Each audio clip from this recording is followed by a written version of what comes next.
ನಮಸ್ಕಾರ ಸ್ನೇಹಿತರೆ, ನಾನು ನಿಮ್ಮ ಮಲ್ಲು ಮುರುಗೋಡು.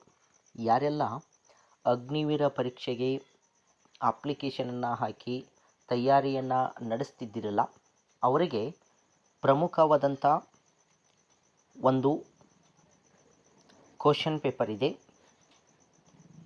ನಾವು ಯಾವುದೇ ಒಂದು ಪರೀಕ್ಷೆಯಲ್ಲಿ ಯಶಸ್ಸನ್ನು ಸಾಧಿಸಬೇಕಾದರೆ ಪ್ರಶ್ನೆ ಪತ್ರಿಕೆಯನ್ನು ಬಿಡಿಸ್ತಕ್ಕಂಥದ್ದು ಭಾಳಷ್ಟು ಅವಶ್ಯಕವಾಗ್ತದೆ. ಹೀಗಾಗಿ ಈ ಅಗ್ನಿವೀರಿಗೆ ಸಂಬಂಧಪಟ್ಟಂತೆ ನಾವು ಜನರಲ್ ನಾಲೆಜ್ಗೆ ಸಂಬಂಧಪಟ್ಟಂತೆ ಆಗ್ಬೋದು, ಸೈನ್ಸ್ಗೆ ಸಂಬಂಧಪಟ್ಟಂತೆ ಆಗ್ಬೋದು, ಮ್ಯಾಥಮೆಟಿಕ್ಸ್ ಆಗ್ಬೋದು, ಮೆಂಟಲ್ ಎಬಿಲಿಟಿ ಆಗ್ಬೋದು, ಹೀಗೆ ಪ್ರಶ್ನೆ ಪತ್ರಿಕೆಯನ್ನು ಬಿಡಿಸುವುದು ಅತ್ಯಂತ ಅವಶ್ಯಕವಾಗಿದೆ ಅಂತಕ್ಕಂಥದ್ದು. ಹಾಗಾಗಿ ಇವತ್ತಿನ ಒಂದು ಸೆಷನ್ನಲ್ಲಿ ಅಗ್ನಿವೀರ್ಗೆ ಸಂಬಂಧಪಟ್ಟಂತೆ ಪ್ರಶ್ನೆ ಪತ್ರಿಕೆಯನ್ನು ಬಿಡಿಸೋಣ. ಯಾವುದಕ್ಕೆ ಸಂಬಂಧಪಟ್ಟಂತೆ ಅಂದ್ರೆ ಜನರಲ್ ನಾಲೆಜ್ಗೆ ಸಂಬಂಧಪಟ್ಟಂಥ ಪ್ರಶ್ನೆ ಪತ್ರಿಕೆ ಅಂತಕ್ಕಂಥದ್ದು. ಹಾಗಾದರೆ ಯಾರೆಲ್ಲ ಅಗ್ನಿವೀರ ಪರೀಕ್ಷೆಗೆ ತಯಾರಿಯನ್ನು ನಡೆಸ್ತಿದ್ದಿರಲ್ಲ ಅವರಿಗೆಲ್ಲರಿಗೂ ಕೂಡ ಈ ವಿಡಿಯೋನ ಶೇರ್ ಮಾಡಿ, ಅದರ ಜೊತೆಗೆ ಸಬ್ಸ್ಕ್ರೈಬ್ ಮಾಡಿ ಅಂತ ಹೇಳ್ತಾ, ಮೊದಲನೇ ಪ್ರಶ್ನೆ ಏನಿದೆ ಅಂದರೆ ನೋಡ್ಬೋದು. ಜಗತ್ತಿನ ಅತ್ಯಂತ ಆಳವಾದ ಸಾಗರ ಯಾವುದು ಅಂತಕ್ಕಂಥದ್ದು. ಕರೆಕ್ಟಾಗಿ ನೋಡ್ಕೊಳ್ಬೇಕು. ಜಗತ್ತಿನ ಅತ್ಯಂತ ಆಳವಾದ ಸಾಗರ ಯಾವುದು ಅಂತಕ್ಕಂಥ ಒಂದು ಪ್ರಶ್ನೆಯನ್ನು ಕೇಳಿದ್ದಾರೆ. ಹಾಗಾದರೆ ಇದಕ್ಕೆ ಆಪ್ಷನ್ ಎನಲ್ಲಿ ಪೆಸಿಫಿಕ್ ಸಾಗರ ಅಂತಕ್ಕಂಥದ್ದಿದೆ, ಆಪ್ಷನ್ ಬಿಯಲ್ಲಿ ಹಿಂದೂ ಸಾಗರ ಅಂತಕ್ಕಂಥದ್ದು, ಆಪ್ಷನ್ ಸಿಯಲ್ಲಿ ಇದು ಸಿ ಆಗಬೇಕು, ಆಪ್ಷನ್ ಸಿಯಲ್ಲಿ ಅಟ್ಲಾಂಟಿಕ್ ಸಾಗರ ಅಂತಕ್ಕಂಥದ್ದು, ಆಪ್ಷನ್ ಡಿಯಲ್ಲಿ ಯಾವುದೂ ಅಲ್ಲ ಅಂತಕ್ಕಂಥದ್ದು. ಹಾಗಾದರೆ ಇದಕ್ಕೆ ಸರಿಯಾದಂಥ ಉತ್ತರ ಯಾವುದಂದ್ರೆ ನೋಡಿ, ಜಗತ್ತಿನ ಅತ್ಯಂತ ಆಳವಾದ ಸಾಗರ ಯಾವುದಂದ್ರೆ ಅದು ಆಪ್ಷನ್ ಎ ಅಂತಕ್ಕಂಥದ್ದು, ಪೆಸಿಫಿಕ್ ಸಾಗರ ಅಂತಕ್ಕಂಥದ್ದು ಇದಕ್ಕೆ ಸರಿಯಾದಂಥ ಉತ್ತರ ಅಂತಕ್ಕಂಥದ್ದು. ಹಾಗಾದರೆ ಎರಡನೇ ಒಂದು ಪ್ರಶ್ನೆ ಏನಿದೆ ಅಂದ್ರೆ, ರಾಜ್ಯಸಭೆಯ ಅಧಿಕಾರ ಅವಧಿ ಎಷ್ಟು ಅಂತಕ್ಕಂಥದ್ದು. ರಾಜ್ಯಸಭೆ, ನಾವು ಇದು ಐಶಿಗೆ ಸಂಬಂಧಪಟ್ಟಂತೆ ಒಂದು ಪ್ರಶ್ನೆ ಬಂದಿದೆ ಜಿ ಕೆಯಲ್ಲಿ. ಹಾಗಾದರೆ ಆಪ್ಷನ್ ಎಯಲ್ಲಿ 5 ವರ್ಷ, ಆಪ್ಷನ್ ಬಿ 6 ವರ್ಷ, ಆಪ್ಷನ್ ಸಿ 4 ವರ್ಷ, ಆಪ್ಷನ್ ಡಿ 10 ವರ್ಷ, ಹೀಗೆ ಆಪ್ಷನ್ಗಳನ್ನ ನೀಡಲಾಗಿದೆ. ಹಾಗಾದ್ರೆ ರಾಜ್ಯಸಭೆಯ ಒಂದು ಅಧಿಕಾರ ಅವಧಿ ಎಷ್ಟಪ್ಪ ಅಂದ್ರೆ ಆಪ್ಷನ್ ಬಿ ಸರಿಯಾದಂಥ ಉತ್ತರ, 6 ವರ್ಷ ಅಂತಕ್ಕಂಥದ್ದು ಸರಿಯಾದಂಥ ಉತ್ತರವಾಗಿದೆ ಅಂತಕ್ಕಂಥರ ಬಗ್ಗೆ ನಾವು ನೋಡ್ತೀವಿ. ಅದರ ಜೊತೆಗೆ ಇನ್ನು 5 ವರ್ಷ ಲೋಕಸಭೆಗೆ ಸಂಬಂಧಪಟ್ಟಂಥದ್ದು, 4 ವರ್ಷ ಅಮೇರಿಕದ ಅಧ್ಯಕ್ಷರಿಗೆ ಸಂಬಂಧಪಟ್ಟಂಥದ್ದು. ಅಮೇರಿಕದ ಅಧ್ಯಕ್ಷರ ಅಧಿಕಾರಾವಧಿ 4 ವರ್ಷ, ಲೋಕಸಭೆ ವಿಧಾನಸಭೆ ಅಧಿಕಾರಾವಧಿ 5 ವರ್ಷ ಅಂತಕ್ಕಂಥದ್ದು.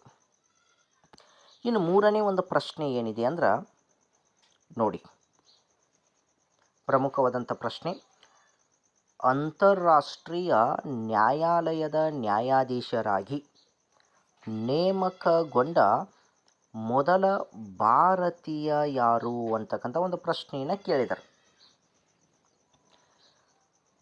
ನೆದರ್ಲ್ಯಾಂಡ್ನ ಹೇಗ್ನಲ್ಲಿ ಅಂತಾರಾಷ್ಟ್ರೀಯ ನ್ಯಾಯಾಲಯ ಏನಾಗ್ತದಂದ್ರೆ ಕಂಡು ಬರ್ತದೆ.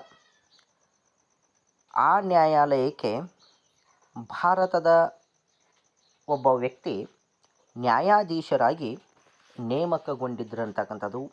ಹಾಗಾದರೆ ಅವರು ಯಾರು ಅಂದ್ರೆ ಇಲ್ಲಿ 4 ಆಪ್ಷನ್ಗಳನ್ನು ನೀಡಿದ್ದಾರೆ ನೋಡ್ರಿ. Option A Nagendra Singh, option B Bhagat Singh, option C Damodar Kanvi, option D ಯಾರೂ ಅಲ್ಲ ಅಂತಕ್ಕಂಥದ್ದು. ಹಾಗಾದರೆ ಅಂತಾರಾಷ್ಟ್ರೀಯ ನ್ಯಾಯಾಲಯದ ನ್ಯಾಯಾಧೀಶರಾಗಿ ನೇಮಕಗೊಂಡಂಥ ಮೊದಲ ಭಾರತೀಯ ಯಾರಂದ್ರೆ ಅದು ಆಪ್ಷನ್ ಎ ಸರಿಯಾದಂಥ ಉತ್ತರವಾಗ್ತದೆ, ನಾಗೇಂದ್ರ ಸಿಂಗ್ ಅಂತಕ್ಕಂಥದ್ದು. ನೀವು ಪ್ರತಿಯೊಂದು ಪ್ರಶ್ನೆಯೂ ಕೂಡ ಬುಕ್ನಲ್ಲಿ ಬರೆದುಕೊಂಡು ಇಟ್ಕೊಳ್ಬೇಕಾಗ್ತದೆ. ಹಾಗಾದರೆ ಒಂದು 4ನೇ ಪ್ರಶ್ನೆ ಏನಿದೆ ಅಂದ್ರೆ, ಭಾರತದ ಅತಿ ದೊಡ್ಡ ವಿವಿಧೋದ್ದೇಶ ನದಿ ಕಣಿವೆ ಯಾವುದು ಅಂತಕ್ಕಂಥದ್ದು ಒಂದು ಪ್ರಶ್ನೆ ಇದೆ. ಜಿಯೋಗ್ರಫಿ ಮೇಲೆ ಬಂದಂಥ ಒಂದು ಪ್ರಶ್ನೆ ಇದು. ಒಂದು option A Hidkal, option B Bhakra Nangal, option C Damodar, option D ಯಾವುದೂ ಅಲ್ಲ ಅಂತಕ್ಕಂಥ ಆಪ್ಷನ್ಗಳಿವೆ. ಭಾರತದ ಅತಿ ದೊಡ್ಡ ವಿವಿಧೋದ್ದೇಶ ನದಿ ಕಣಿವೆ ಯಾವುದಪ್ಪ ಅಂದ್ರೆ ಆಪ್ಷನ್ ಬಿ ಅಂತಕ್ಕಂಥದ್ದು ಸರಿಯಾದ ಉತ್ತರ, ಬಾಕ್ರಾನಂಗಲ್ ನದಿ ಕಣಿವೆ ಅಂತಕ್ಕಂಥದ್ದು ಸರಿಯಾದಂಥ ಉತ್ತರವಾಗ್ತದೆ. ಇನ್ನು ಐದನೇ ಒಂದು ಪ್ರಶ್ನೆ, ಸಾಂಚಿ ಸ್ತೂಪ ಯಾವ ರಾಜ್ಯದಲ್ಲಿದೆ ಅಂತಕ್ಕಂಥದ್ದು. ನೋಡಿ, ಸಾಂಚಿ ಸ್ತೂಪ ಯಾವ ರಾಜ್ಯದಲ್ಲಿದೆ ಅಂತೇಳಿ ಪ್ರಶ್ನೆ ಕೇಳಿದಾರ. Option A Madhya Pradesh, option B Uttar Pradesh, option C Maharashtra, option D Karnataka. ಹಾಗಾದರೆ ಇದಕ್ಕೆ ಸರಿಯಾದಂಥ ಉತ್ತರ ಯಾವುದಂದ್ರೆ ಆಪ್ಷನ್ ಎ ಮಧ್ಯಪ್ರದೇಶ್ ಅಂತಕ್ಕಂಥದ್ದು ಸರಿಯಾದಂಥ ಉತ್ತರವಾಗಿದೆ. ಇನ್ನು ಒಂದು ಆರನೇ ಪ್ರಶ್ನೆ ಏನಿದೆ ಅಂದಪ್ಪ, ಭಾರತ ಮತ್ತು ಪಾಕಿಸ್ತಾನದ ನಡುವೆ ಸಿಮ್ಲಾ ಒಪ್ಪಂದ ಯಾವಾಗ ನಡೆಯಿತು ಅಂತಕ್ಕಂಥ ಒಂದಿದೆ. ಸಿಮ್ಲಾ ಒಪ್ಪಂದ ಅಂತೇಳಿ ಬರ್ತದೆ. ಭಾರತ ಮತ್ತು ಪಾಕಿಸ್ತಾನದ ನಡುವೆ ನಡೆದಂಥ ಒಂದು ಒಪ್ಪಂದವಾಗಿದೆ. ಯಾವ ವರ್ಷದಲ್ಲಿ ಆಗುತ್ತದೆ ಅಂದ್ರೆ ನೋಡಿರಿ, 1952, option B 1962, option C 1972, option D 1982 ಅಂತಕ್ಕಂಥದ್ದು. ಹಾಗಾದರೆ ಈ ಸಿಮ್ಲಾ ಒಪ್ಪಂದ ಭಾರತ ಮತ್ತು ಪಾಕಿಸ್ತಾನ ನಡುವೆ ಯಾವ ವರ್ಷದಲ್ಲಿ ಆಗಿತ್ತಪ್ಪ ಅಂದ್ರೆ ಆಪ್ಷನ್ ಸಿ ಸರಿಯಾದಂಥ ಉತ್ತರ 1972 ಅಂತಕ್ಕಂಥದ್ದು ಸರಿಯಾದಂಥ ಉತ್ತರವಾಗುತ್ತದೆ. ಇನ್ನು ಏಳನೇ ಒಂದು ಪ್ರಶ್ನೆ ಏನಿದೆ ಅಂದ್ರೆ ಮೇಘದೂತದ ಕರ್ತೃ ಯಾರು ಅಂತಕ್ಕಂಥದ್ದು. ಮೇಘದೂತ ಅಂತಕ್ಕಂಥ ಕೃತಿಯ ಕರ್ತೃ ಯಾರು ಅಂತೇಳಿ ಪ್ರಶ್ನೆ ಕೇಳಿದಾರ. Option A Kalidasa, option B ತುಳಸಿದಾಸರು, ಆಪ್ಷನ್ ಸಿ ವೇದವ್ಯಾಸರು, ಆಪ್ಷನ್ ಡಿ ಕೌಟಿಲ್ಯ ಅಂತಕ್ಕಂಥದ್ದು ಕಂಡು ಬರ್ತದೆ. ಈ ಮೇಘದೂತ ಕೃತಿಯ ಕರ್ತೃ ಯಾರಂತೇಳಿ ಕೇಳಿದ್ರೆ ಆಪ್ಷನ್ ಎ ಸರಿಯಾದಂಥ ಉತ್ತರ ಕಾಳಿದಾಸ ಅಂತಕ್ಕಂಥದ್ದು. ಕಾಳಿದಾಸ ಅಂತಕ್ಕಂಥದ್ದು ಮೇಘದೂತದ ಕರ್ತೃ ಅಂತೇಳಿ ನಾವೇನು ಮಾಡ್ತೀವಿ ನೋಡ್ತೀವಿ. ಹಾಗಾದರೆ ಇನ್ನೊಂದು ಎಂಟನೇ ಪ್ರಶ್ನೆ ಏನಿದೆ ಅಂದ್ರೆ ನೀವಿಲ್ಲಿ ನೋಡಬಹುದು, ಸೌರವ್ಯೂಹದ ಅತಿ ದೊಡ್ಡ ಗ್ರಹ ಯಾವುದು ಅಂತಕ್ಕಂಥ ಪ್ರಶ್ನೆ ಕೇಳಿದ್ದಾರೆ. ಜಿಯೋಗ್ರಫಿ ಮೇಲೆ ಬಂದಂಥ ಒಂದು ಪ್ರಶ್ನೆ. ಸೌರವ್ಯೂಹದ ಅತಿ ದೊಡ್ಡ ಗ್ರಹ ಗುರುಗ್ರಹ, ಬುಧ ಗ್ರಹ, ಶುಕ್ರ ಗ್ರಹ ಮತ್ತು ಶನಿ ಗ್ರಹ ಅಂತಕ್ಕಂಥ 4 ಆಪ್ಷನ್ಗಳನ್ನು ನೀಡಲಾಗಿದ್ದು ಇದಕ್ಕೆ ಸರಿಯಾದಂಥ ಉತ್ತರ ಯಾವುದಂದ್ರೆ ಆಪ್ಷನ್ ಎ ಅಂತಕ್ಕಂಥದ್ದು ಸರಿಯಾದಂಥ ಉತ್ತರವಾಗ್ತದೆ. ಗುರುಗ್ರಹ ಅಂತಕ್ಕಂಥದ್ದು ಸರಿಯಾದಂಥ ಉತ್ತರವಾಗ್ತದೆ.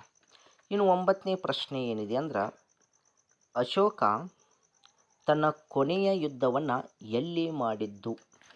ಅಶೋಕನ ಕಾಲದಲ್ಲಿ ಮೌರ್ಯ ಸಾಮ್ರಾಜ್ಯದಲ್ಲಿನ ಅತ್ಯಂತ ಸುಪ್ರಸಿದ್ಧ ದೊರೆ ಯಾರಂದ್ರೆ ಅಶೋಕ ಅಂತೇಳಿ ನಾವೇನು ಮಾಡ್ತೀವಿ ನೋಡ್ತೀವಿ.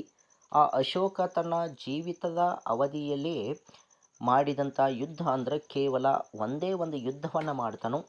ಹಾಗಾದ್ರೆ ಆತನ ಕೊನೆಯ ಯುದ್ಧವನ್ನು ಎಲ್ಲಿ ಮಾಡಿದ್ದು ಅಂತೇಳಿ ಕೇಳಿದ್ದಾರೆ.